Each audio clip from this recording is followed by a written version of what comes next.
नाटक drama thriller height climax anti climax एक नाटकीयतार अवसान केउ बुझे उठते पारेनी एत द्रुत सरकारेर साथे शिक्षार्थीदेर एत दूरत्व तैरी हये जाबे। सरकारेर एकटा मेगा प्रोजेक्ट एकटा मेगा असाइनमेंट माठे मारा खाबे एभावे एत बड़ हाई बाजेट ड्रामा फ्लप होबे किन्तु सेटा हयेछे। तीनटा सुनिर्दिष्ट कारण आमरा व्याख्या करब।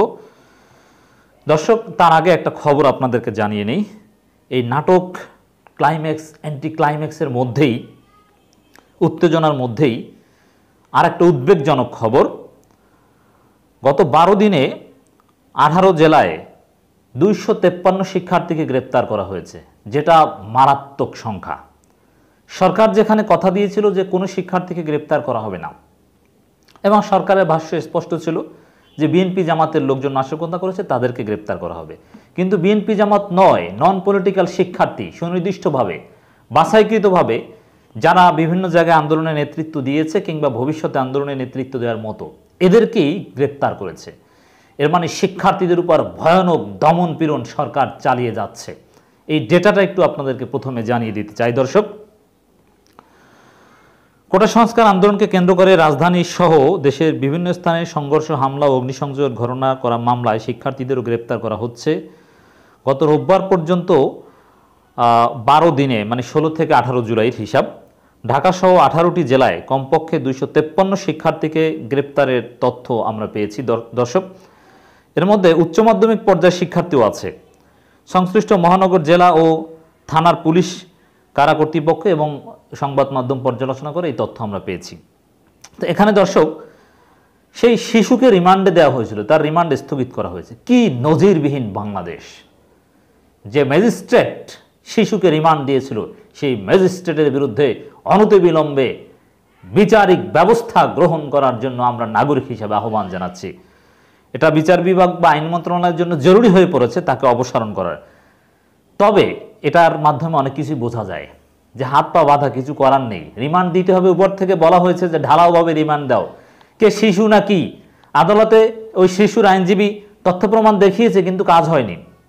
পরবর্তীতে সমালোচনার মুখে রিমান্ড বাতিল করতে হয়েছে। এর মানে আমরা সমালোচনা করলে, জনগণ সমালোচনা করলে, জনগণ শোরগোল করলে কাজ হয়, তার প্রমাণ সেই শিশুর রিমান্ড বাতিল করা। দর্শক, বিভিন্ন সূত্র থেকে যেটা জানা গেছে, রাজধানীর বিভিন্ন এলাকায় মহানগর পর্যায় থেকে 16 শিক্ষার্থীকে গ্রেপ্তার করে আদালতের মাধ্যমে কারাগারে পাঠানো হয়েছে। এই হিসাবে ওই দিন বিকাল পর্যন্ত, গত পরশুদিন, এর বাইরে চট্টগ্রাম 126 জন, কুষ্টিয়ায় 20 জন, সিলেটে 16, এর মানে চট্টগ্রাম সবচেয়ে বেশি, বগুড়ায় 8, সাতক্ষীরায় 5, মৌলভীবাজার 2, জামালপুর 4, ঢাকা জেলায় মহানগরের বাইরে 6, নওগাঁয় 4, জয়পুরহাটে 4, নীলফামারীতে 3, সুনামগঞ্জে 2, ফরিদপুরে 3, চুয়াডাঙ্গায় 1 ও নারায়ণগঞ্জে 2 শিক্ষার্থী গ্রেপ্তার বিষয়টি নিশ্চিত হওয়া গেছে। এরা একেবারেই নন পলিটিক্যাল, এদেরকে গ্রেপ্তার করা হচ্ছে। চট্টগ্রামের অবস্থা নিঃসন্দেহে ভয়াবহ, কারণ চট্টগ্রামে তুমুল আন্দোলন হয়েছিল। তো দর্শক, এইভাবে শিক্ষার্থীদের গ্রেপ্তার করা হচ্ছে, তাদেরকে রিমান্ডে নেওয়া হচ্ছে, এতে শিশু তাদেরকেও ছাড় দেওয়া হচ্ছে না। এই হচ্ছে সরকারের আচরণ। এর মধ্যেই শিক্ষার্থীদেরকে গ্রেপ্তার করে শিক্ষার্থী নেতাদের কমপক্ষে 7 জন গুরুত্বপূর্ণ সমন্বয়ককে জিম্মি করে তাদের হাতে যে লিখিত চুক্তি বা লিখিত বিবৃতি ধরিয়ে দেওয়া হয়েছিল সেটা নাহিদ পড়েছে, যার মাধ্যমে তাদের সমস্ত কর্মসূচি স্থগিত করা হয়েছে, এটা বলা হয়েছে। এবং যেটা বলানোর চেষ্টা করা হচ্ছে যে মূল দাবি সরকার মেনে নিয়েছে, অথচ এই আন্দোলন এখন আর কোটার মধ্যে সীমাবদ্ধ নেই, এখন শিক্ষার্থী হত্যার সাথে সম্পর্কিত বিষয়।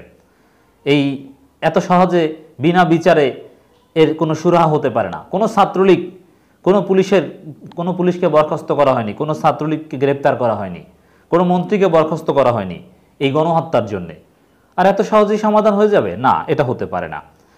তো দর্শক, সরকার ভেবেছিল এই আমি যে তথ্যটা দিলাম, 12 দিনে 18 জেলায় 253 জন শিক্ষার্থী গ্রেপ্তার, 7 জন সমন্বয়ককে গ্রেপ্তার, এরপরে সমন্বয়কদেরকে জিম্মি করে অস্ত্রের মুখে তাদের মাধ্যমে কর্মসূচি প্রত্যাহারের ঘোষণা দেওয়ানো, এখানে কিছু হাস্যকর বিষয় ঘটেছে। মানে এগুলো কিন্তু বড় ঘটনা। তো এই ঘটনার মধ্য দিয়ে আসলে সরকারও বুঝতে পারেনি, শিক্ষার্থীরাও বুঝতে পারেনি যে এত তাড়াতাড়ি সরকার শিক্ষার্থীরা আবার মুখোমুখি অবস্থানে দাঁড়াবে, এত দূরত্ব তৈরি হয়ে যাবে। সেই ঘটনাটা কিন্তু ঘটেছে। এবং শিক্ষার্থীরা কতটা স্মার্ট দেখেন, সমন্বয়ক আসিফ মাহমুদ অঙ্গুলি ইশারায় দেখিয়েছে যে তাদেরকে অস্ত্রের মুখে জিম্মি করে এই বিবৃতি পাঠ করানো হচ্ছে। এটা শিক্ষার্থীরা ধরে ফেলেছে, আবিষ্কার করেছে। অতএব গোলাম মোল্লা রনি ঠিকই বলেছিলেন যে আমাদের সন্তানরা আমাদের চাইতে বেশি বোঝে, ওদের কি মেধা, ওরাই আগামী দিনের নেতা, ওরাই দেশ চালাবে, সেটা প্রমাণিত হয়ে গিয়েছে। এবং শুধু এটা না, দেখেন সরকার যদি এখানে ভুল না করত তাহলে কিন্তু এত তাড়াতাড়ি রাজপথে কর্মসূচি গড়াতো না। এখন পর্যন্ত কারফিউ প্রত্যাহার হয়নি, এর মধ্যেই রাজপথে কর্মসূচি, শিক্ষার্থীরা মাঠে নেমে গিয়েছে। মানে সরকার ভেবেছিল আগামী সপ্তাহে রাজপথে কর্মসূচি গড়াতে পারে, কিন্তু সরকারের 3টা ভুলের কারণে কর্মসূচি আগে ভাগেই রাজপথে গড়াচ্ছে। আমি যখন কথা বলছি তখন বাংলাদেশে 29 জুলাই, এই 29 জুলাই কিন্তু দেশব্যাপী শিক্ষার্থীদের আন্দোলন আবার শুরু হয়ে গিয়েছে। তো এইটা মূলত অতি নাটকের কারণে। তো শেষ পর্যন্ত নাটকের ক্লাইম্যাক্সে শিক্ষার্থীরা যেতে গিয়েছে, তাদের পক্ষে গিয়েছে, সরকারের নাটক ধরে ফেলেছে। তো দর্শক, এখানে 3টে গুরুত্বপূর্ণ পয়েন্ট, শিক্ষার্থী এবং সরকারের সাথে এত তাড়াতাড়ি এত দূরত্ব তৈরি এবং সরকারের প্রজেক্ট ব্যর্থতার বা সরকার কি কারণে ব্যর্থ, এই 3টা কারণ, এটা আমি মনে করি সরকারের জন্য এবং যারা আন্দোলনকারী সবার জন্য এই 3টা কারণ মুখস্থ রাখাটা জরুরি ভবিষ্যৎ ডিসিশন মেকিংয়ের জন্য। 1, ডিবি অফিসের মধ্যে কর্মসূচি প্রত্যাহারের ঘোষণা দেওয়ানো, যেটা একেবারেই মাথা মোটা টাইপের লোকজনার ডিজাইন এটা হয়েছে। এটা ডিবি অফিসে কখনো এটা হয় না। এটা যে কেউ পাগলেও বুঝে যে তাদেরকে জিম্মি করে এটা করানো হয়েছে এবং কেউ এটা মানবে না। এখন প্রধানমন্ত্রীর লোকজন, আশেপাশে স্বরাষ্ট্রমন্ত্রীর লোকজন যদি চালাক হয়, এই অ্যাসাইনমেন্ট বাস্তবায়নের দায়িত্বে যারা ছিল তাদেরকে অপসারণ করবে বা ঝাড়ি দেবে। কিন্তু তোমরা কি করলা, একটা বোকার মতো কাজ করলা, এরকম ধরা পড়িয়ে দিলে আমাদেরকে, একটা মেগা প্রজেক্ট ধ্বংস করে দিলা, এত তাড়াতাড়ি মাঠের আন্দোলন ত্বরান্বিত করে দিলা, উল্টা কাজ করলো। বুঝতে পেরেছেন? এরপরে বিবৃতির ভাষা, শব্দচয়ন এতটাই শ্যালো, এতটাই দুর্বল, ওটা কোনো কর্মকর্তা পুলিশ অফিসাররাও লেখেনি। কারণ যারা অফিসার এরা তো বিসিএস ক্যাডার, তারাও কেউ লেখেনি। ওটা কম্পিউটার অপারেটর বা টাইপিস্ট তার মনের মতো করে লিখে দিয়েছে। এতটাই দুর্বল, থার্ড ক্লাস। শিক্ষার্থী, পুলিশের এসআই পর্যায়ের কেউ অত থার্ড ক্লাস বিবৃতি লিখতে পারে না। 3 নম্বর কারণ হচ্ছে পুলিশ, সরকার, গোয়েন্দা সংস্থার লোকজনের চাইতে শিক্ষার্থীরা আরও বেশি চালাক। এই 3 কারণে সরকারের এই প্রজেক্ট ব্যর্থ। এই ঘটনা, সরকারের এই নাটক ব্যর্থ হওয়ার ঘটনা থেকে সরকারের জন্য বড় শিক্ষা রয়েছে যে শিক্ষার্থীদের সাথে চালাকি করে, জনগণকে প্রতিপক্ষ করে, দমনপীড়ন করে, গ্রেপ্তার করে লাভ নেই। তাদের সাথে পারা যাবে না।